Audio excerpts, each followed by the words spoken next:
उसे कुछ समझ नहीं आ रहा था कि क्या करे। वह जब कुछ समझ नहीं पाया तो लैपटॉप उठाकर घर के अंदर चला गया और अपने कमरे में आ बैठा। विक्रम सोचने लगा कि क्या आरुषि उसे समझेगी।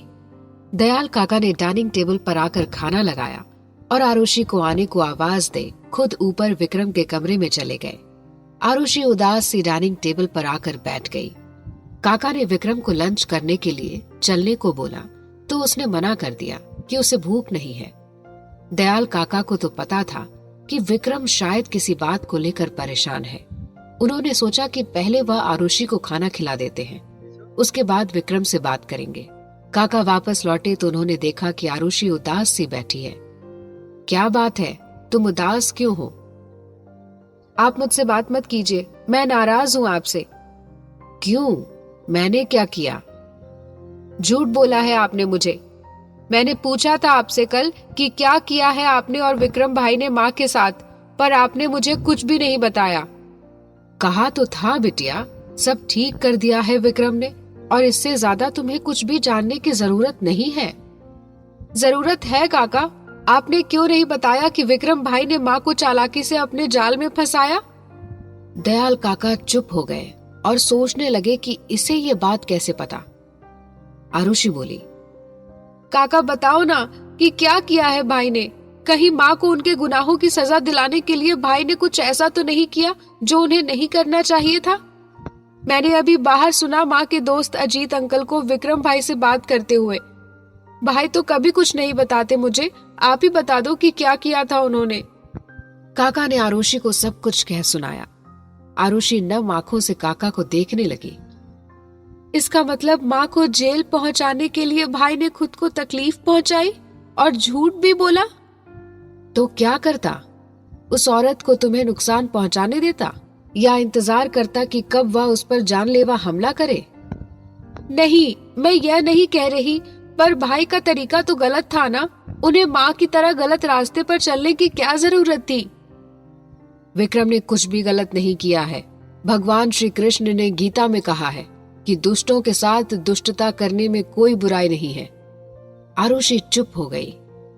दयाल काका ने उसके सिर पर प्यार से हाथ रखा और बोला, बेटा, विक्रम बहुत ज्यादा प्यार करता है तुमसे, और कोई तुम्हें जरा सी भी तकलीफ दे यह उसे सहन नहीं होता। हाँ, वह बात अलग है कि कभी बोलता नहीं है यह सब तुम्हें। उसके प्यार की कद्र करो, उसे समझो कि वह सिर्फ तुम्हारी सुरक्षा चाहता है। तुम्हारा और विविधा का साथ पाकर वह धीरे धीरे बदल रहा है। उसके हर एक कदम पर सवाल उठाकर उसे तकलीफ मत पहुंचाओ।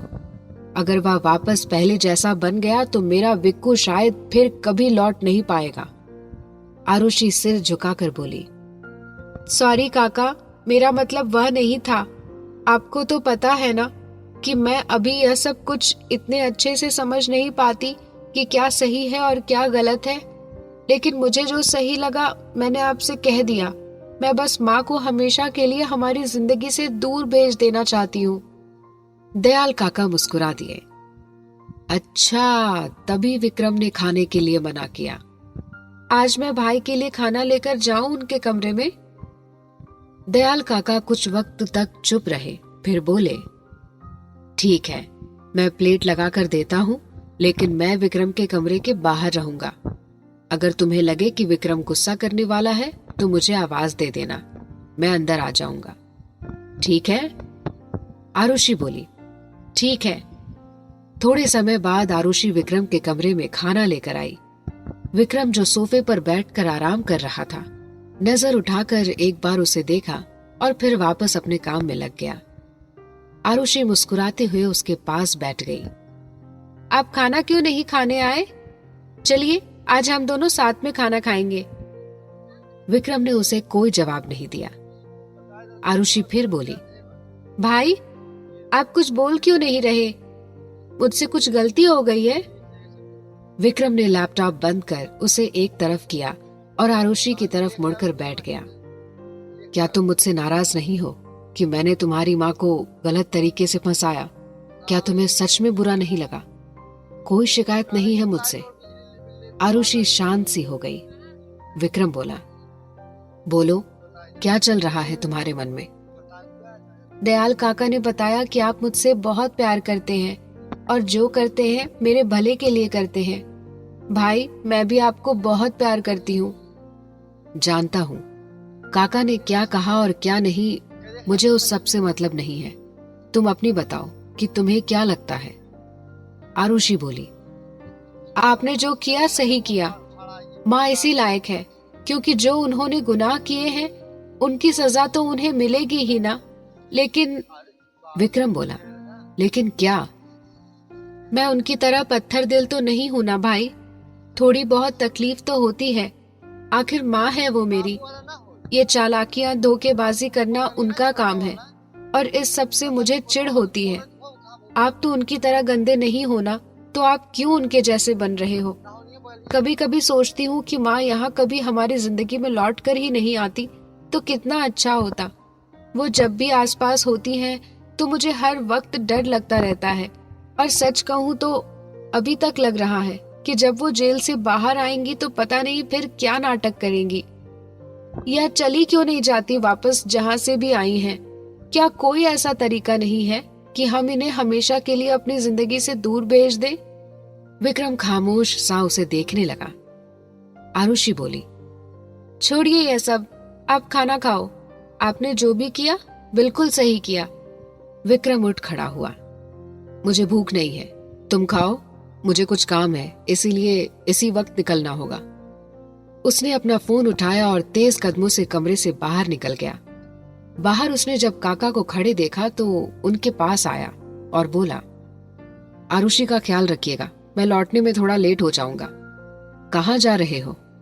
आता हूं। वह घर से बाहर निकल गया। काका परेशान से बोले, इसका भी पता नहीं, समझ नहीं आता कि क्या चलता है दिमाग में। विक्रम ने अजीत को फोन किया। कहाँ हो? मुझे बात करनी है आपसे। ठीक है, आता हूं। कुछ समय बाद दोनों एक कैफे में मिले। विक्रम बोला, आपने कहा था कि अगर मैं ये केस वापस ले लेता हूं तो आप कल्पना को यहां से बहुत दूर ले जाएंगे। अजीत बोला, हाँ, मैं अभी भी इस बात पर कायम हूं। विक्रम बोला, पता नहीं उस जैसी औरतों का कोई दोस्त कैसे हो सकता है। वैसे मुझे उस औरत पर रत्ती भर भी भरोसा नहीं है, पर आपकी बात पर भरोसा करके मैं अपना केस वापस ले रहा हूं। कल्पना आइंदा आरुषि या मेरे घर के आसपास भी नजर नहीं आनी चाहिए। उसे मेरी नजरों से हमेशा के लिए दूर कर देना। याद रखना, अगर आज के बाद मुझे वह कहीं दिखाई दी तो उस कल्पना के साथ आपकी मुसीबत आनी तय है। अजीत खुश होते हुए बोला, बिल्कुल, मैं वादा करता हूं कि कल्पना यहां से दूर चली जाएगी। वो खुद भी यही कह रही है। अब तुम बस एक बार अपना केस वापस ले लो। विक्रम अजीत के साथ पुलिस स्टेशन गया और वहां अपना केस वापस ले लिया। उसने कल्पना के पास जाकर कहा, याद रखना, अगर तुम दोबारा यहाँ आस पास भी नजर आई तो जिंदगी भर पछताओगी। आरुषि की माँ हो, इसलिए तुम्हें एक आखिरी मौका दे रहा हूं। विक्रम वहां से चला गया। अजीत ने कल्पना की ओर देखा। ऐसा मौका बार बार नहीं मिलता, अब तुम्हें मैं यहां से बहुत दूर भेज दूंगा। कल्पना मुस्कुराने लगी और मन ही मन बोली, बेवकूफ है वो और तुम जिसने ऐसा सोच लिया। मैं कहीं नहीं जाने वाली। मुझे प्रॉपर्टी चाहिए, वह भी किसी भी कीमत पर। इस विक्रम को इसके किए की सजा जरूर मिलेगी। विक्रम वहां से अपने रास्ते में था। वह अपने फैसले से खुश नहीं था, पर वह आरुषि को इस कल्पना नाम की मुसीबत से दूर कर देना चाहता था। उसकी आंखों के सामने बार बार अपनी माँ का चेहरा घूमने लगा कि उसने अपनी माँ की गुनहगार को छोड़कर अपने बेटे होने के फर्ज को निभाने से चूक कर दी। वह अब खुद को माँ और आरुषि के लिए अपने फर्ज से खुद को फंसा हुआ महसूस करने लगा। विक्रम की आंखों में नमी तैर गई। वह धीरे धीरे बड़बड़ाने लगा, सॉरी माँ, मैं कुछ नहीं भूला हूँ। मुझे इस वक्त जो सही लगा मैंने वही किया। आई एम सॉरी, मैंने आपको निराश कर दिया। विक्रम ने अपनी गाड़ी एक साइड रोक दी और उससे बाहर निकलकर एक ओर खड़ा हो गया। वह घर जाने से पहले अपने मूड को एकदम ठीक कर लेना चाहता था, ताकि उसे ऐसे देख काका और आरुषि का मूड खराब ना हो। विक्रम ने फोन कर काका को सब बता दिया और मार्केट की तरफ निकल गया। कुछ समय बाद ब्रजेश जी दयाल काका के यहाँ आ गए। काका ने जब ब्रजेश जी को देखा तो उनकी खुशी का ठिकाना ही नहीं रहा। वह जल्दी से आगे बढ़े और ब्रजेश जी को गले से लगा लिया। अरे आपने तो मुझे खुश कर दिया। मैं सोच रहा था कि कहीं आपने आने का प्लान तो नहीं बदल दिया, लेकिन देखिए आप आ ही गए। आइए घर के अंदर चलकर बात करते हैं। वह उन्हें अपने साथ लेकर घर के अंदर आ गए। दोनों अब आपस में बातें करने लगे, अपने गुजरे जमाने को याद करने लगे। आरुषि भी उनके पास आ बैठी। दयाल काका ने जब देखा कि ब्रजेश जी पूरी तरह से सहज हो चुके हैं तो उन्होंने अपने मुद्दे पर आना सही समझा। बस एक ही चिंता खाए जा रही है मुझे तो, कि मेरे बेटे के लिए कोई अच्छी सी लड़की मिल जाए जो उसे और पूरे घर को संभाल ले। ब्रजेश जी बोले, आप चिंता ना करें, अच्छी लड़की मिल जाएगी। दयाल काका बोले, एक लड़की है मेरी नजर में, बस उसके पिताजी मान जाएं। ब्रजेश जी बोले, जैसे आपने अपने बेटी की तारीफ की है उस हिसाब से तो कोई भी पिता अपनी बेटी के लिए उससे शादी के लिए ना नहीं कहेगा। दयाल काका बोले, तो फिर मैं आपकी तरफ से हाँ समझूं? ब्रजेश जी यह सुन हड़बड़ा गए। क्या मतलब? मैं कुछ समझा नहीं। दयाल काका बोले, दरअसल मुझे विविधा बिटिया ही पसंद आई है अपने विक्रम के लिए। सच कह रहा हूँ, जब वो इस घर में होती है तो घर की रौनक बढ़ जाती है। उसे यहाँ सभी पसंद करते हैं। आरुषि बोली, अंकल मैम को हमेशा के लिए हमारे यहाँ भेज दो ना, मुझे भी वो बहुत अच्छी लगती है। ब्रजेश जी सोच में पड़ गए कि क्या कहें। दयाल काका बोले, आप आराम से सोच कर जवाब दीजिए, कोई जल्दी थोड़े है। कुछ समय में विक्रम आ जाएगा, आप उससे मिल लीजिएगा इत्मीनान से। अगर वो आपको पसंद आता है तो रिश्ते के लिए हाँ कह दीजिएगा। घर पर विविधा के पास छवि जी आ बैठी। एक बात पूछूं? विविधा लेटी हुई अपनी बुक पढ़ते हुए बोली। पूछो। छवि जी बोलती है, तू विक्रम को पसंद करती है ना? अच्छा लगता है ना वो तुझे? यह सुन विविधा हैरान सी माँ को देखने लगी, फिर हड़बड़ा कर उठ गई। क्या बोल रही हो आप? किसने बोला ये सब आपको? तेरी हरकतों ने। साफ दिखता है कि तू उसे कितना पसंद करती है। जब देखो उसी के बारे में बात करती रहती है और उसकी हर छोटी बड़ी बात का ध्यान रखती है, यहाँ तक कि उसके फोटोज भी अपने फोन में रखती है। विविधा अचंभे से माँ को देख रही थी। छवि जी बोली, कल रात को उसकी फोटो देखते हुए सो गई थी। पता भी है तुझे? तब देखा मैंने। अब छुपाने से कुछ नहीं होगा, मान ले सच। वैसे तुम दोनों की जोड़ी लगती भी बहुत अच्छी है। विविधा अब चुप हो गई और सोच में पड़ गई कि क्या यह सच है, क्योंकि माँ से पहले काका भी यही बात कहते रहे हैं। तो क्या मैं सच में विक्रम को पसंद करती हूँ? छवि जी बोली, किसी दिन तेरे पापा का मूड अच्छा देखकर उन्हें विक्रम का रिश्ता सुझाऊंगी। मुझे लगता है कि दयाल जी को भी तुम दोनों की जोड़ी बहुत पसंद है, वो हाँ ही करेंगे। ये तेरी लव मैरिज है ये बात बस मुझे पता होगी, वरना सबके लिए तो अरेंज मैरिज ही होगी। विविधा का चेहरा शर्म से लाल हो गया और वह उठकर टेरेस पर भाग गई।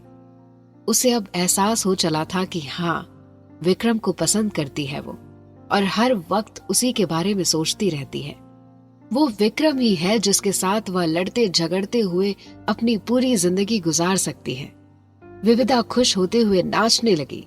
पीछे से आ खड़ी हुई छवि जी उसे ऐसे खुशी से नाचते हुए देख मुस्कुराने लगी। विक्रम एक ओर बैठ गया। कुछ देर बाद किसी ने उसके कंधे पर हाथ रखा। विक्रम ने उस ओर देखा तो सामने ललिता बुआ खड़ी थी। वह सोचने लगा कि अब ये और कहां से आ गई। एक तो मेरा दिमाग पहले से ही खराब है, अब ये और मुझे परेशान करेंगी। वह उठ वहां से जाने लगा कि बुआ ने उसे रोक लिया। अरे कहाँ चले? क्या बात है? हमारे मोहल्ले के बाहर तुम फिर से मिलोगे? ये तो मैंने सोचा ही नहीं था। विक्रम ने नजर उठा आसपास देखा तो पाया कि यह सच में विविधा का ही मोहल्ला है। उसने अब अपनी आंखें बंद की और खुद पर नाराज होते हुए सिर हिलाया और बड़बड़ाया, पता नहीं मैं इस रास्ते आया ही क्यों। दिमाग खराब हो चुका है मेरा, शायद सब गड़बड़ कर रहा हूं मैं। ललिता बुआ बोली, कुछ काम था क्या? विक्रम ने उनकी ओर देखा और बेरुखी से बोला, नहीं, बस गलत रास्ते पे आ गया। ललिता बुआ बोली, ड्राइवर होकर गलत रास्ते पर आ गए? ये बात समझ नहीं आई, कहीं कोई प्यार व्यार का चक्कर तो नहीं है? विक्रम ने गुस्से से उन्हें देखा और वहां से जाने लगा कि ललिता बुआ ने उसका हाथ पकड़ लिया। अरे तुम तो गुस्सा हो गए? अच्छा, माफ कर दो मुझे, 2 मिनट रुको तो, बहुत जरूरी बात करनी है मुझे तुमसे। विक्रम बोला, जल्दी बोलिए। ललिता बुआ बोलती है, तुम मुझे ये बताओ कि क्या तुम्हारी शादी हो चुकी है? विक्रम सोच में पड़ गया कि उसकी शादी से इन्हें क्या लेना देना। नहीं, पर आप क्यों पूछ रही हैं? ललिता बुआ बोली, वो क्या है ना बेटा, मुझे तुम बड़े सुशील लगे और सुंदर तो तुम हो ही। विक्रम शक भरी नजरों से उन्हें देखने लगा। आपको नहीं लगता कि आपकी उम्र कुछ ज्यादा है? ललिता बुआ शर्माते हुए बोली, हट पगले, मैं अपनी बात थोड़े ही कर रही हूँ। दरअसल मेरी एक भतीजी है, बड़ी ही प्यारी बच्ची है, तो उसकी शादी तुमसे करने का बड़ा ही मन है मेरा। मैं तुम्हें उसका पता दे देती हूँ, तुम पहुंच जाओ रिश्ता लेकर। खूबसूरत, पढ़ी लिखी और नौकरी वाली लड़की है, तुमने तो देखा भी हुआ है उसे। उसका नाम। बुआ विविधा का नाम लेते कि विक्रम खींच उठा। बस करिए अपनी बकवास, नहीं करनी मुझे शादी, और आप होती कौन है मेरी शादी की चिंता करने वाली? आप अपने परिवार को देखो, मेरे मामले में टांग अड़ाने की जरूरत नहीं है। ये भी नहीं देखती कि सामने वाला इंसान परेशान है। बस शुरू हो गई शादी का पिटारा खोलकर। अपनी ये रिश्ते की दुकान कहीं और जाकर खोलिए। आज आखिरी बार प्यार से समझा रहा हूँ, आइंदा मेरे सामने भी मत आइएगा, वरना पुलिस कंप्लेन कर दूंगा कि आप मेरा पीछा कर रही हैं और अपनी भतीजी से मेरी शादी कराने पर तुली हुई हैं। ललिता बुआ को लगा कि यहाँ से भाग लेने में ही भलाई है। यह लड़का तो बहुत ही गर्म खोपड़ी है। वह जल्दी से मोहल्ले के अंदर भाग गई। विक्रम अपनी गाड़ी में जा बैठा और जैसे ही गाड़ी स्टार्ट करने को हुआ कि दयाल काका ने उसे आने में देर होने पर फोन कर दिया। कहाँ हो बेटा? विक्रम अपने गुस्से को छिपाने की कोशिश करते हुए बोला, बस आ रहा हूं कुछ देर में। कॉल कट कर विक्रम ने वहीं बैठे हुए कुछ बिजनेस कॉल्स की। इतने में मोहल्ले की कुछ औरतें उसी ओर आ बैठी और विविधा के बारे में बातें करने लगी। विक्रम ने उनकी ओर देखा, फिर जैसे ही अपना फोन साइड वाली सीट पर रखकर चलने को हुआ कि उन औरतों की बातें उसके कानों में पड़ी। एक पड़ोसन बोली, बताओ, ब्रजेश जी तो कितने अच्छे हैं और छवि जी भी बड़ी मिलनसार महिला है, पर विविधा ने तो उनकी नाक कटा दी। विक्रम विविधा का नाम सुन चौंका। अगले ही पल उसे याद आया कि उसके पेरेंट्स का भी तो यही नाम है। दूसरी पड़ोसन बोलती है, मैंने कभी नहीं सोचा था कि ऐसा करेगी। बताओ, एक ड्राइवर के साथ चक्कर चल रहा है, कुछ तो ख्याल किया होता माँ बाप की इज्जत का। इश्क भी फरमाया तो किससे? एक ड्राइवर से। और जब उसकी खुद की बुआ यह सब बता रही है तो ये झूठ तो बिल्कुल नहीं होगा ना। विक्रम के कान में जैसे ही यह शब्द पड़े तो वह दंग रह गया।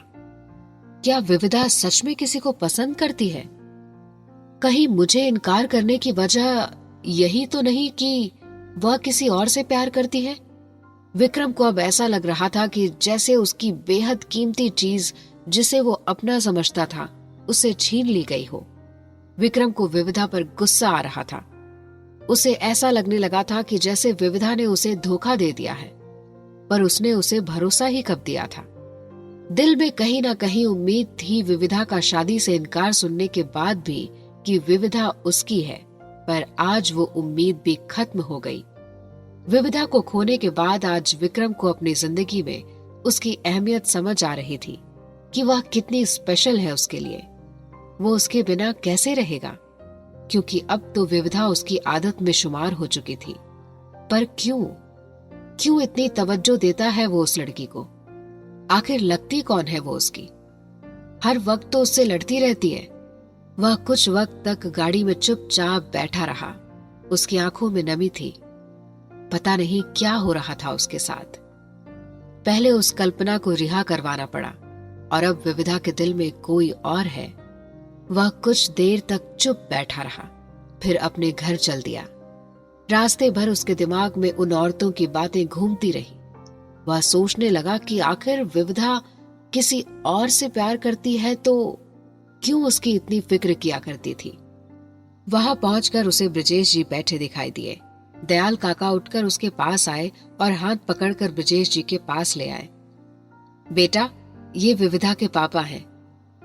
विक्रम चौंका कि विविधा के पापा यहाँ क्या कर रहे हैं।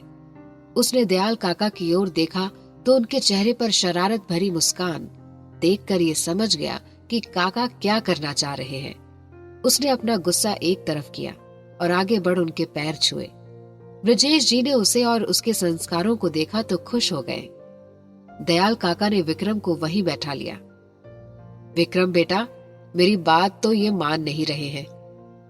अब तुम ही बताओ इन्हें कि विविधा बिटिया कितनी ज्यादा अच्छी है।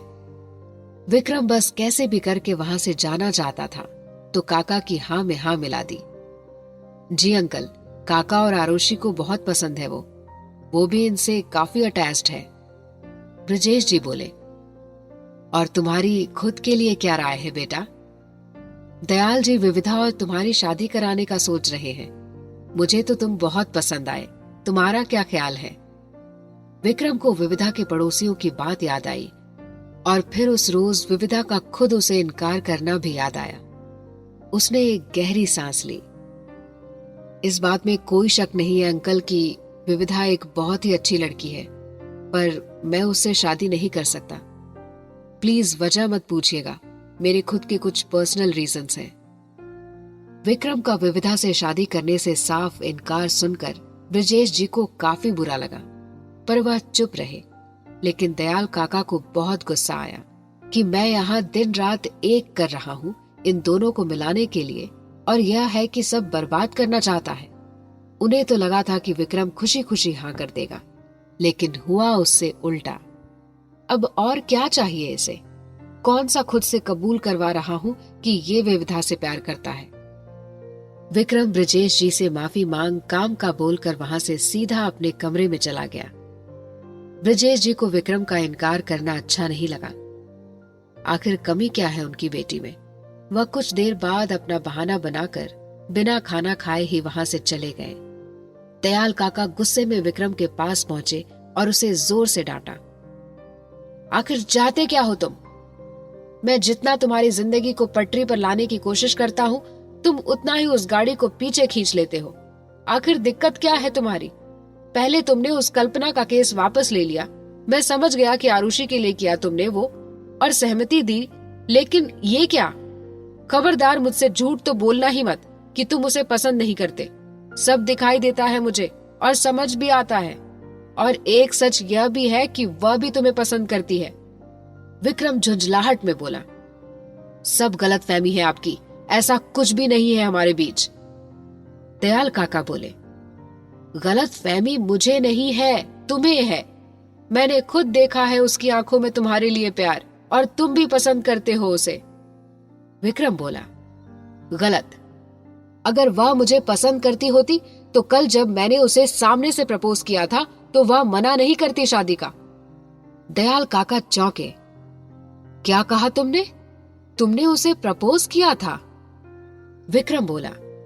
हाँ, मैंने कल उसे सीधे सीधे पूछा था कि क्या वह मुझसे शादी करेगी, और पता है विविधा ने क्या कहा? हरगिज नहीं। विक्रम ने उन्हें सब कुछ सुना दिया। काका बोले। नहीं, मुझे यकीन नहीं होता। विक्रम बोला। वह तो मुझे भी नहीं था, लेकिन आज जब मैं उसके मोहल्ले के पास खड़ा था तब वहां की औरतें विविधा के बारे में बात कर रही थी कि वो किसी ड्राइवर से प्यार करती है। दयाल काका पहले तो दंग रह गए, फिर संभल कर बोले। लोग तो कुछ भी बोलते हैं। विक्रम बोला। लेकिन उन लोगों को यह बात विविधा की बुआ ने ही बताई है। भला कोई अपने ही घर की इज्जत क्यों उछालेगा? काका बोले। मैं खुद बात करूंगा विविधा से इस बारे में। विक्रम बोला, कोई जरूरत नहीं है, वैसे मुझे भी उस लड़की में कोई इंटरेस्ट नहीं था। दयाल काका शांत हो गए। वह हताश से वापस अपने कमरे में चले गए। उन्होंने तो ना जाने क्या क्या सपने देखे थे, पर यहां तो सब खत्म हो गया। ब्रजेश जी घर लौटे। उनके उदास चेहरे को देखकर छवि जी कमरे में उनके पास जा बैठी। क्या हुआ, सब ठीक तो है ना? और कहाँ गए थे आप? ब्रजेश जी बोले, दयाल जी के यहाँ गया था। छवि जी यह सुनकर चौंकी। लेकिन आप वहां क्यों गए थे? ब्रजेश जी बोले, बताया तो था कि दयाल जी बार बार मुझे अपने घर आने की जिद कर रहे थे, तो मैं चला गया।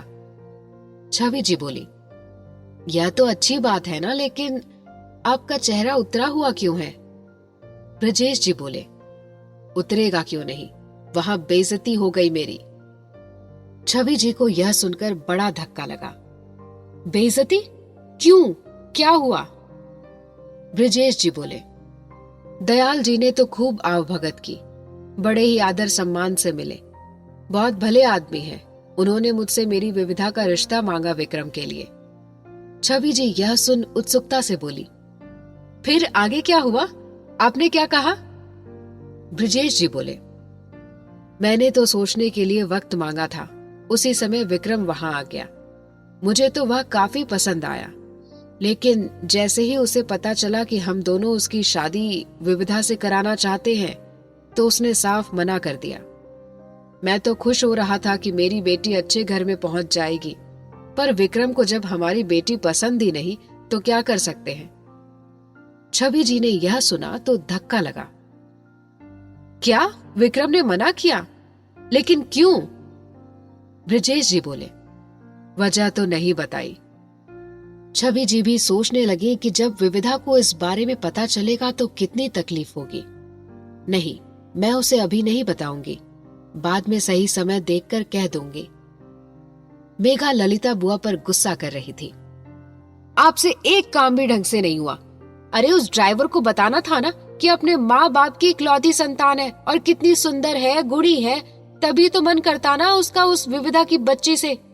अब तो मुझे डर लग रहा है कि कहीं विविधा उसी पैसे वाले लड़के से ही शादी ना कर ले। मैं बता रही हूँ आपको, अगर ऐसा कुछ हुआ ना तो मैं कुछ उल्टा सीधा कर बैठूंगी। मैं ना उस विविधा का खून कर दूंगी या फिर उस लड़के को ही मार दूंगी। ललिता बुआ बोली, दिमाग को थोड़ा शांत रखा कर तू। और मुझे क्या कह रही है कि कुछ नहीं होता? खुद तूने क्या कर लिया? एक पैसे वाला लड़का तक नहीं फंसाया गया तुझे।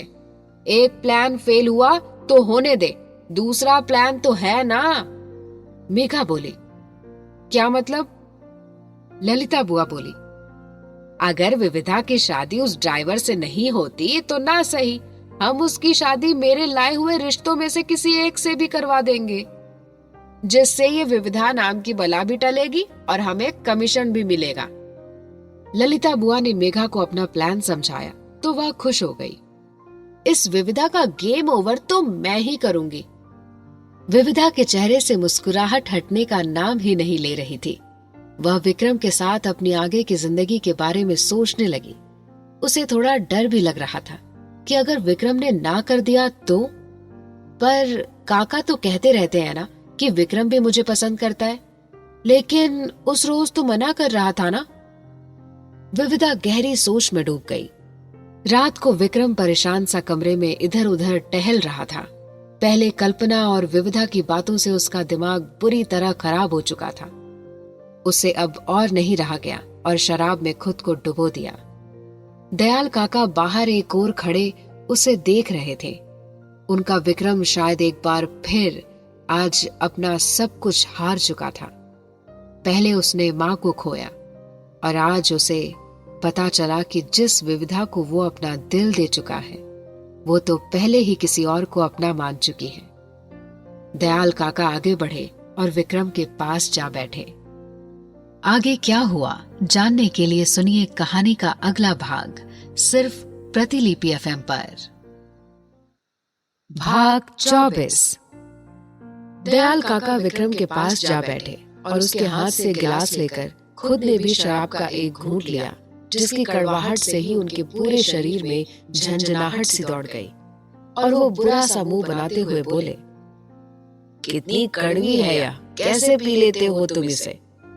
विक्रम बोला, मेरी जिंदगी से तो ज्यादा कड़वी नहीं है ना काका। यह पहली बार पीने भर भले ही कड़वी लगती है, लेकिन बाद में धीरे धीरे सारे गमों को कुछ वक्त के लिए भुलाने के लिए सबसे असरदार है। दयाल काका उदास से उसे देखने लगे। क्यों पीते हो इसे? है तो यह जहर ही ना, जो तुम्हें अंदर ही अंदर खत्म कर देगी। विक्रम बोला, मन का बोझ हल्का हो जाता है काका, और कुछ नहीं। दयाल काका ने विक्रम का ग्लास उसे वापस कर दिया। वैसे कौन है वह कमबख्त ड्राइवर जिसने मेरे बच्चे से उसका प्यार छीन लिया? विक्रम बोला, पता नहीं। दयाल काका कुछ देर सोचते रहे, फिर बोले, एक काम करते हैं कि उस ड्राइवर को ही गायब कर देते हैं। विविधा को लगेगा कि धोखा देकर भाग गया, फिर तू उससे शादी कर लेना। कैसा लगा मेरा आइडिया? विक्रम बोला, बेकार। दयाल काका बोले, तो एक काम कर, तू विविधा से जबरदस्ती शादी कर ले, तो उसका किडनैप कर और माता रानी वाला मंदिर है ना, वहां ले आना। तब तक मैं शादी की सारी तैयारियां करवाता हूँ। मुझे पूरा भरोसा है कि कुछ ही दिनों में विविधा सब कुछ भूलकर तेरे प्यार में पड़ जाएगी। विक्रम बोला, यह क्राइम है, आप मुझे जेल भेजना चाहते हो? कमाल है, शराब पी मैंने है और बहकी बहकी बातें आप कर रहे हैं। काका उदास से विक्रम को देखने लगे। विक्रम ने उनके हाथ पर अपना हाथ रखा। जाने दीजिए ना काका, आपके बेटे के लिए लड़कियों की कौन सी कमी है? दयाल काका बोले, कमी तो नहीं है, लेकिन तुझे वह पसंद है ना? तकलीफ हो रही होगी। विक्रम ने काका की ओर देखा। नहीं, कोई तकलीफ नहीं हो रही मुझे। देखो, मैं बिल्कुल ठीक हूँ, मुझे भला कहाँ दर्द होता है। कहते हुए वह दूसरी ओर देखने लगा और अपनी आंखों से आंसुओं को छुपाने लगा। काका ने प्यार से उसका चेहरा अपनी ओर किया, उसे गले से लगा लिया। विक्रम उनके कंधे पर सिर रखकर रोने लगा। हर बार मेरे साथ ही ऐसा क्यों होता है काका? जिस किसी से भी मोहब्बत करता हूँ वह दूर हो जाता है मुझसे। मैं तो अच्छा बेटा भी नहीं बन पाया। माँ क्या सोच रही होंगी मेरे बारे में कि कैसा बेटा हूँ मैं, जो उनकी जिंदगी तबाह करने वाली औरत को जेल से रिहा करवाया। मैं ही जानता हूँ कि कितनी तकलीफ हुई थी मुझे उसे रिहा करवाते वक्त। बहुत शर्मिंदगी महसूस हो रही है मुझे काका, इतनी कि मैं माँ की तस्वीर से भी नजरें नहीं मिला पा रहा। काका उसकी पीठ थपथपाने लगे। ऐसा कुछ भी नहीं है, तुम्हारी माँ तो खुश होंगी ये देखकर कि उनका बच्चा दूसरों की खुशी के बारे में सोचता है। विक्रम नाराज सा उनसे दूर हो गया। काका बोले, क्या हुआ? विक्रम सिर झुकाए बैठ गया। शिकायतें हैं आपसे मुझे, मैं अकेला ही अच्छा था काका। अगर तब ये कल्पना मुझे मिल जाती ना, तो एक ही बार में इसका काम खत्म कर देता। पर अब खुद को बेबस महसूस करता हूँ। क्यों लाए थे आप आरुषि को मेरे पास? ना चाहते हुए भी उससे लगाव हो गया। अब हर वक्त कोशिश करता हूँ कि मेरी वजह से उसे कोई भी तकलीफ ना हो। जानता हूँ कि एक बच्चे के लिए उसकी माँ की क्या अहमियत होती है।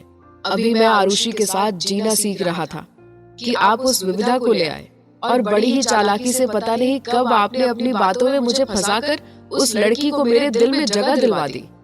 मेरे साथ ये सारी गड़बड़ी आपने की है, सब आपका ही किया धरा है। दयाल काका ने अपने कान पकड़ लिए। माफ कर दे अपने काका को, मैं तो अपने बेटे का भला चाहता था। मुझे क्या पता था कि तुम्हें इतनी तकलीफ होगी। मैं बस तुम्हें खुश देखना चाहता हूँ, मुझे और कुछ नहीं चाहिए। विक्रम पता नहीं क्या बड़बड़ाते हुए काका की गोद में सिर रखकर लेट गया। थोड़ी ही देर में उसे नींद आ गई। अगले दिन विक्रम जब सोकर उठा तो उसने तय किया कि वह विविधा को इग्नोर करेगा, उससे दूरी बनाकर रखेगा। तो वहीं दूसरी ओर विविधा ने तय किया कि वह विक्रम के करीब रहेगी, उसे और जानने की कोशिश करेगी और जितना हो सकेगा उसके साथ वक्त बिताने की और उसके दिल में अपने लिए क्या फीलिंग्स हैं जानने की कोशिश करेगी। जहाँ एक और विक्रम ने ऑफिस में खुद को काम में उलझा लिया, तो वहीं विविधा शाम होने का इंतजार कर रही थी कि कब विक्रम उसकी नजरों के सामने होगा। इधर कल्पना ने अपना बैग पैक किया और अजीत से बोली, तुमने मुझे जेल से आजाद करवाकर कितना बड़ा एहसान किया है, मैं बता नहीं सकती तुम्हें। तुम सही कहते हो कि पैसा वगैरह सब मोह माया है। मुझे अब दोबारा अपनी जिंदगी की शुरुआत करनी चाहिए। मैं जा रही हूँ और अपनी मेहनत के बल पर अपनी जिंदगी की शुरुआत करूंगी। हो सके तो मेरी सारी गलतियों के लिए मुझे माफ कर देना। तुमने विक्रम को जुबान दी है कि मैं यहाँ से चली जाऊंगी, तो तुम्हारी बात का मान रखना भी जरूरी है। कल्पना वहां से चली गई। अजीत खुश था कि चलो देर से ही सही, लेकिन कल्पना को अपनी गलतियों का एहसास तो हुआ। अब वह और बाकी सभी अपनी अपनी जिंदगी में खुश रहेंगे। शाम को विविधा आरुषि के घर पहुंच उसे पढ़ाने लगी, लेकिन उसकी नजरें दरवाजे पर ही टिकी थी कि विक्रम कब आएगा। आरुषि से उसे पता चल चुका था कि विक्रम ने कल्पना वाला केस वापस ले लिया है। दयाल काका का कई बार मन किया कि जाकर पूछे विविधा से कि किस ड्राइवर से वो प्यार कर बैठी है, लेकिन विक्रम ने उनको मना किया हुआ था, इसलिए काका ने नहीं पूछा। 6 से 7 बज चुके थे, लेकिन विक्रम अभी तक घर नहीं लौटा था। विक्रम आज जानबूझकर ऑफिस में देर शाम तक लगा रहा। उसने जब देखा कि 7 बज चुके हैं, तो सोचा कि विविधा अब तक अपने घर चली गई होगी। वह अब घर के लिए निकल गया।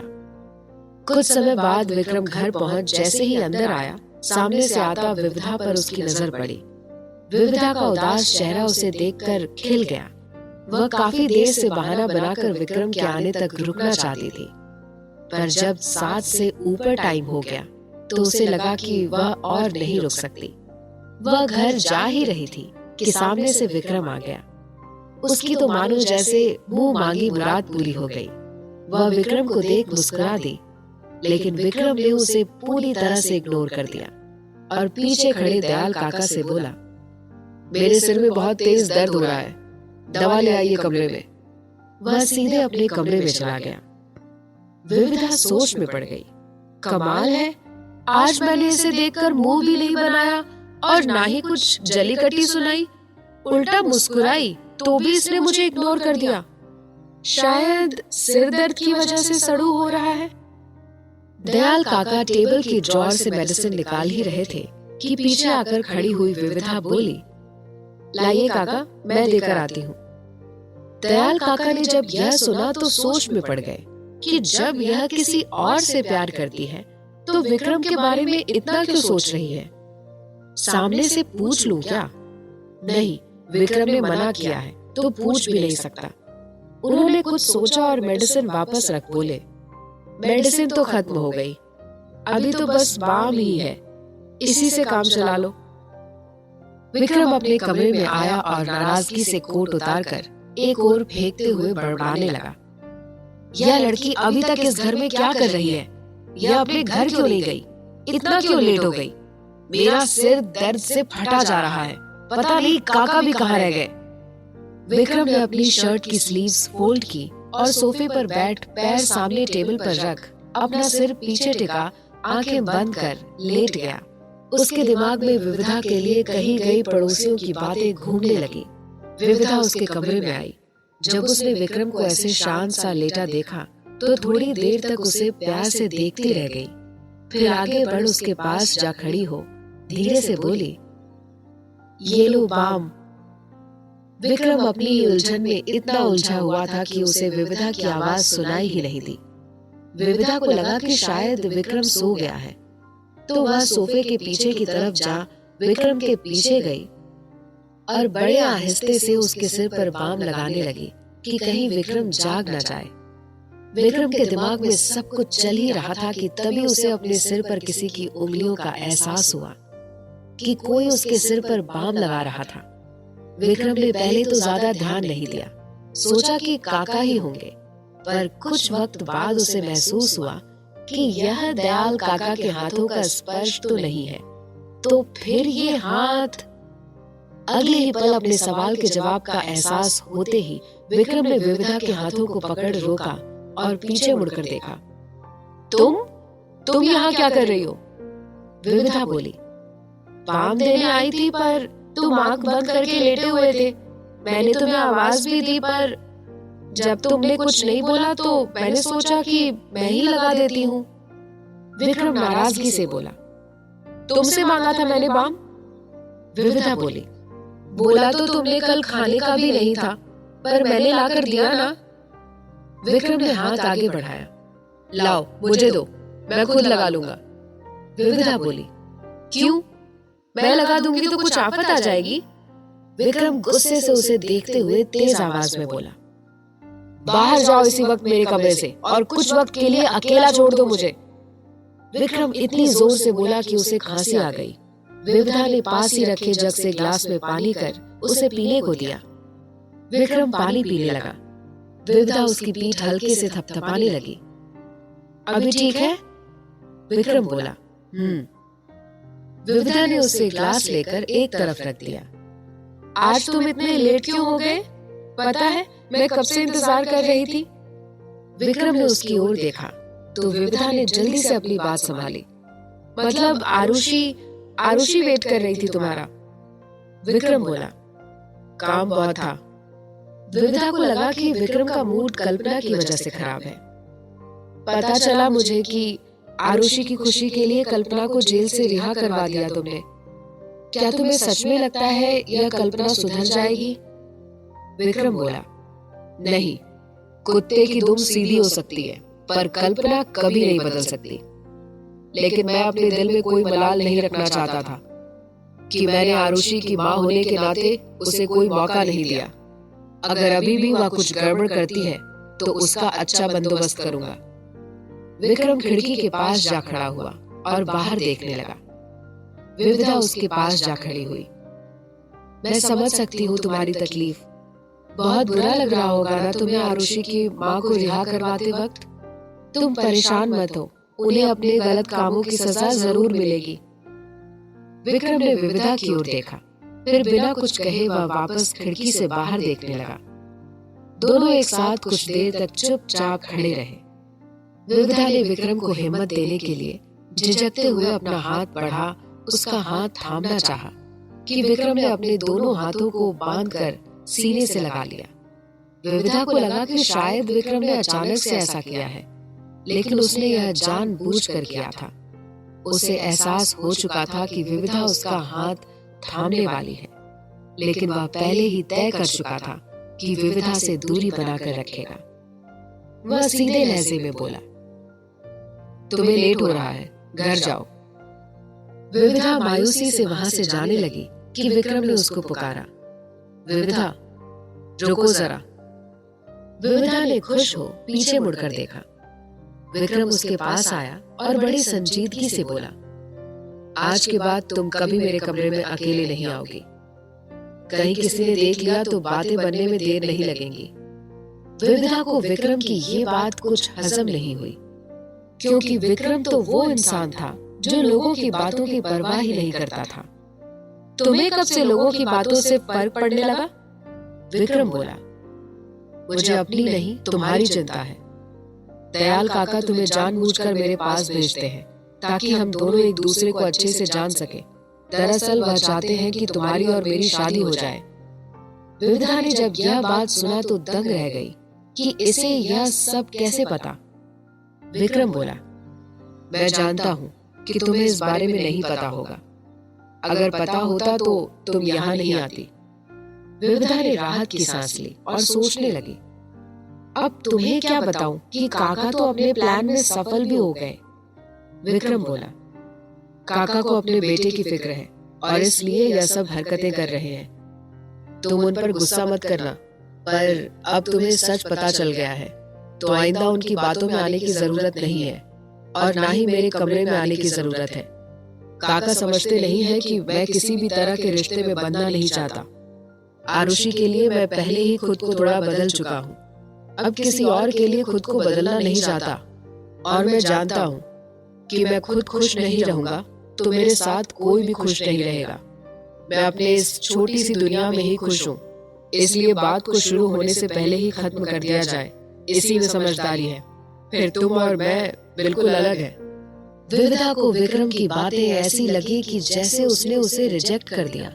वह चुपचाप कमरे से बाहर जाने लगी। विक्रम से रहा नहीं गया और पूछा, तुम्हारा कोई बॉयफ्रेंड है? यह बात तुमने मुझे क्यों नहीं बताई? विविधा यह सुनकर चौंकी और रुककर विक्रम की तरफ मुड़ गई। मेरा बॉयफ्रेंड? विक्रम बोला, अब छुपाने की जरूरत नहीं है। कल मैं तुम्हारे मोहल्ले के पास से गुजर रहा था, तब सुना था मैंने कुछ लेडीज को बात करते हुए। विविधा सोचने लगी कि लोग उसके बारे में जो झूठी अफवाहें फैला रहे हैं, वह बात इसे भी पता चल गई। वह गुस्से से विक्रम की ओर देखने लगी। तुम मेरी जासूसी कर रहे हो? विक्रम बोला, जासूसी नहीं, काम से गया था। अब वो बातें कर रही थी तो मैंने सुन लिया। विविधा की आंखों में आंसू आ गए कि जिससे वह प्यार करती है शायद उसे तो कोई फर्क पड़ता ही नहीं है। वह कमरे से बाहर जाने को चल पड़ी। विक्रम ने जब उसे रोते हुए देखा तो खुद को बहुत बुरा लगा। वह तेज कदमों से आगे बढ़ा और उसका हाथ थाम कर बोला, क्या बात है, तुम रो क्यों रही हो? विविधा आंसू पोंछते हुए बोली, बस ऐसे ही।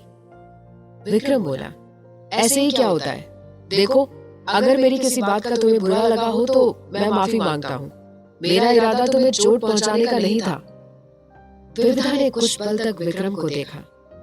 उससे अब और नहीं रहा गया। वह आगे बढ़ी और एकदम से विक्रम के गले लग गई। विक्रम जो इस सब के लिए तैयार ही नहीं था। विविधा के एकदम से गले लगने से कुछ कदम पीछे हट गया। विविधा कहीं गिर न जाए इसलिए उसने उसे थाम लिया।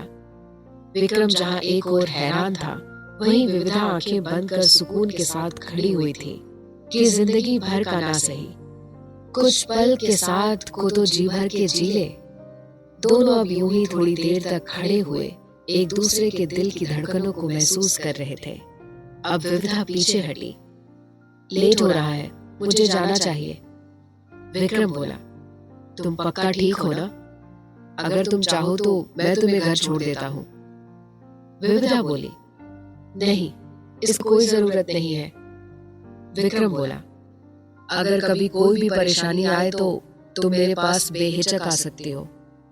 विविधा बोली, तुमने इतना कह दिया वही बहुत है। विविधा वहां से बाहर निकल गई और उसके आंसू बह चले। अंदर विक्रम की आंखों में भी नमी थे। विक्रम के कमरे के बाहर एक तरफ कोने में खड़े काका ने अपनी गीली हो चली आंखों को पोंछा। वो सोचने लगे कि चाहे कुछ भी षड्यंत्र क्यों न करना पड़े, लेकिन विविधा की जिंदगी में अगर कोई आएगा तो वह विक्रम ही होगा। देखता हूँ कौन कमबख्त ड्राइवर उसे मेरे बेटे की किस्मत से छीनता है।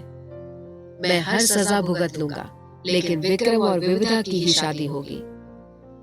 विविधा अपने घर पहुंची तो ब्रजेश जी बैठे मिले। ट्यूशन से लौटने में काफी लेट हो गई। विविधा बोली, वो कल आरुषि का क्लास टेस्ट है तो इसलिए उसी की तैयारी करवा रही थी। ब्रजेश जी बोले, जाकर थोड़ा आराम कर लो, फिर आरुषि आपके दयाल काका को फोन कर बता देना कि आइंदा से तुम वहां ट्यूशन नहीं पढ़ाओगी। विविधा यह सुनकर हैरान रह गई। यह आप क्या कह रहे हैं पापा? ब्रजेश जी बोले, जितना कहा उतना करो। विविधा बोली, लेकिन क्यों? ब्रजेश जी बोले, हर क्यों का जवाब देना जरूरी नहीं होता। विविधा उदास होते हुए अपने कमरे में जा बैठी कि पता नहीं उसके साथ क्या हो रहा है। पहले विक्रम ने लोगों की बातों पर विश्वास कर लिया और अब बाबूजी मुझे आरुषि को ट्यूशन पढ़ाने से मना कर रहे हैं। पता नहीं अचानक से बाबूजी को क्या दिक्कत हो गई मेरे ट्यूशन पढ़ाने से, और यहाँ तक कि माँ भी उनका साथ दे रही है। वह तो जानती है ना कि मैं विक्रम को पसंद करती हूँ, तो वह फिर क्यों एकदम से मेरे खिलाफ हो गई? छवि जी उस रात विविधा के पास यह सोचकर नहीं गई कि कहीं विविधा उनसे पूछने लगी कि उन्होंने बाबूजी की बात का समर्थन क्यों किया तो बेचारी का दिल ही टूट जाएगा यह सुनकर कि विक्रम ने उससे शादी के लिए मना कर दिया है। वो चाहती थी कि विविधा विक्रम से दूर रहे ताकि उसे विक्रम को भूलकर आगे बढ़ने में दिक्कत ना हो। अगले दिन सुबह जब विविधा स्कूल गई तो दयाल काका और आरुषि उसे स्कूल गेट पर मिल गए। विविधा ने वही दयाल काका से कह दिया कि टाइम की दिक्कत की वजह से वह आरुषि को ट्यूशन नहीं पढ़ा पाएगी। दयाल काका को उसके चेहरे से साफ पता पड़ रहा था कि वह झूठ बोल रही है, पर उन्होंने कुछ नहीं बोला। दयाल काका घर पहुंचे और सोचने लगे कि आखिर क्या वजह हो सकती है कि विविधा ट्यूशन नहीं पढ़ाना चाहती। क्या उसे विक्रम की किसी बात का बुरा लग गया है, या फिर कहीं उसके बॉयफ्रेंड ने तो मना नहीं कर दिया, विक्रम से इनसिक्योर होकर। मैंने तो विविधा के दिल में विक्रम के लिए प्यार महसूस किया, फिर ये ड्राइवर किधर से आ टपका। ऑफिस में अपने काम में बिजी विक्रम को दयाल काका ने फोन कर बताया कि विविधा ने आरुषि को ट्यूशन पढ़ाने से मना कर दिया है। विक्रम जो अब तक लैपटॉप की स्क्रीन पर नजर जमाए बैठा था, उसका ध्यान काका की बात पर गया। वह हैरान सा बोला, पर क्यों, मतलब ऐसे अचानक? दयाल काका बोले, कह रही थी कि टाइम की दिक्कत है, पर मुझे लगता है कि बात कुछ और है। विक्रम बोला, आपने पूछा क्यों नहीं उससे? दयाल काका बोले, अगर उसे बताना ही होता तो पहले ही ना बता देती। विक्रम सोच में पड़ गया कि कहीं मेरी कही बात उसे बुरी तो नहीं लग गई, लेकिन मैंने ऐसा तो कुछ भी नहीं कहा था, पर उसकी आंखों में आंसू तो थे। वह अपना सिर पकड़कर बैठ गया कि पता नहीं कब सब कुछ नॉर्मल होगा उसकी लाइफ में। विविधा ने अब खुद को समझा लिया था कि विक्रम को भूल कर ही आगे बढ़ना होगा। वहीं विक्रम ने खुद को काम में वापस पूरी तरह डुबा चुका था। 3 दिन ही गुजरे थे कि एक शाम मेघा ब्रजेश जी के घर पहुंची और रोने लगी। उसे ऐसे देख ब्रजेश जी परेशान हो गए। मेघा, क्या हुआ बेटा, तुम रो क्यों रही हो? मेघा ने चौंकने का नाटक किया। तो क्या आपको कुछ नहीं पता? ब्रजेश जी बोले, क्या नहीं पता मुझे? मेघा बोली, ओह, तो आपको मामी जी ने कुछ नहीं बताया, और बताएंगे भी किस मुंह से? वो अपनी बेटी की काली करतूतें? मेरी माँ तो भोली है, जो सच जानकर भी चुप बैठी है, लेकिन मैं चुप नहीं रहूंगी। तभी टेरेस से धुलकर सूखे कपड़े उतार कर लाती छवि जी मेघा की आवाज सुन वहां पहुंची। अरे मेघा, तुम रो क्यों रही हो? मेघा बोली, तो क्या करूं? आपकी विविधा की वजह से लोग मुझे शक की नजरों से देखने लगे हैं। कहते हैं कि इसकी बहन ऐसी होगी तो यह भी तो ऐसी ही होगी। रिक्शे वाले, ठेले वाले जैसे लोग मुझे छेड़ते हैं, मेरी कोई इज्जत ही नहीं रही है। छवि जी घबराई हुई सी सोचने लगी कि दोनों माँ बेटियां उनकी खुशियों में आग लगाए बिना नहीं मानेंगी। माँ ने जिस बात को छुपाने का नाटक करते हुए सोने की चेन हड़प ली, उसी बात को बेटी जाहिर करने आ गई है। वो अब मेघा के सामने हाथ जोड़ने लगी। बस करो बेटा, घर जाओ, यहाँ तमाशा बनाने की जरूरत नहीं है। ब्रजेश जी बोले, तुम चुप करो छवि, मेघा को बोलने दो। अब क्या किया इसने, बताओ मेघा। मेघा रोते हुए उनके गले लग गई। आपकी बेटी का अफेयर चल रहा है, वो भी एक ड्राइवर के साथ। ब्रजेश जी के तो पैरों तले जमीन ही निकल गई यह बात सुन के। वह खुद को संभालते हुए बोले, नहीं, विविधा ऐसी लड़की नहीं है, तुम्हें कोई गलतफहमी हुई है। मेघा बोली, तो क्या पूरा मोहल्ला झूठ बोल रहा है? सभी को विविधा की करतूतें पता है। आपको पता भी है कि मेरी कितनी बेइज्जती हुई है। बाबा जी, मेरे जैसी निहायत ही शरीफ लड़की का घर से निकलना दुभर हो गया है। अब तो मेरी शादी के लिए भी अच्छे रिश्ते नहीं आएंगे। सभी तो यही सोचेंगे ना कि पता नहीं मेरा भी किसी के साथ अफेयर चल रहा होगा। लोग गंदी नजरों से देखते हैं मुझे। मेरी तो पूरी जिंदगी ही खराब हो गई। गलती आपकी बेटी विविधा की, और कीमत मैं चुका रही हूँ। मामा जी, आप कुछ कहते क्यों नहीं है? यह बात पूरे शहर में फैले और विविधा की वजह से मेरी जिंदगी खराब हो, उससे पहले कुछ कीजिए, वरना मैं सुसाइड कर लूंगी। आप ना इसकी शादी करा दो प्लीज मामा जी, मैं इसकी गलती की कीमत नहीं चुकाऊंगी। मेघा रोते हुए वहां से चली गई। छवि जी घबराई हुई सी ब्रजेश जी को देखने लगी। ब्रजेश जी धम से वही सोफे पर गिर गए। छवि जी जल्दी से भागकर उनके पास पहुंची। क्या हुआ, आप ठीक हो ना? तभी विविधा स्कूल से घर पहुंची। ब्रजेश जी उसे देख गुस्से से चीखे, विविधा! विविधा भागकर उनके पास आई। क्या हुआ बाबूजी, सब ठीक तो है ना? ब्रजेश जी उसे गुस्से से देखने लगे। तुम कुछ ठीक रहने दोगी तो ठीक होगा ना। जिस बात का डर था तुमने वही किया। मैं दिन रात एक कर रहा हूँ कि मेरी बेटी को एक अच्छा सा रिश्ता मिल जाए, लेकिन मेरी बेटी तो पहले ही किसी ड्राइवर के साथ इश्क फरमा रही है। और कमाल की बात तो देखो, ये बात पूरे मोहल्ले को पता है सिवाय तुम्हारे बाऊजी के। अब समझ आया मुझे कि पड़ोसी लोगों के मिजाज कुछ दिनों से बदल गए हैं। आजकल तभी आस पड़ोस वाले मुझे देखकर मेरे पीठ पीछे हंसते हैं और आपस में खुसुर फुसुर करते हैं। और शायद यही वजह थी कि विक्रम ने तुमसे शादी करने के लिए मना कर दिया। विविधा यह सब सुन दंग रह गई। ब्रजेश जी बोले, मैंने उससे वजह पूछी तो थी, लेकिन उसने कुछ नहीं कहा। हो ना हो, उस तक भी तुम्हारी एक काली करतूत पहुंच गई होगी।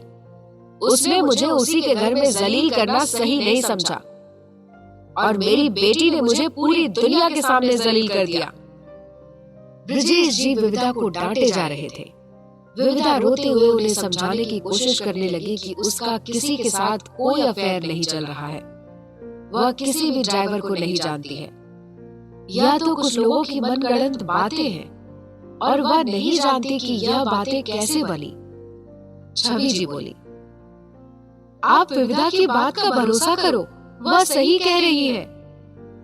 ब्रजेश जी बोले, तुम तो बोलो ही मत, सब कुछ जानती थी, उसके बावजूद भी तुमने मुझे अंधेरे में रखा।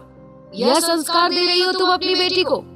उस बेचारी मेघा को देखो, कितनी समझदार लड़की है। आज तक कभी कुछ सुना है उसके बारे में उल्टा सीधा? इस लड़की की गलती वह बेचारी भुगतेगी। अब बस बहुत हो गया, बहुत मनमानी कर ली तुम माँ बेटियों ने। हर जगह नाक कटवा दी मेरी।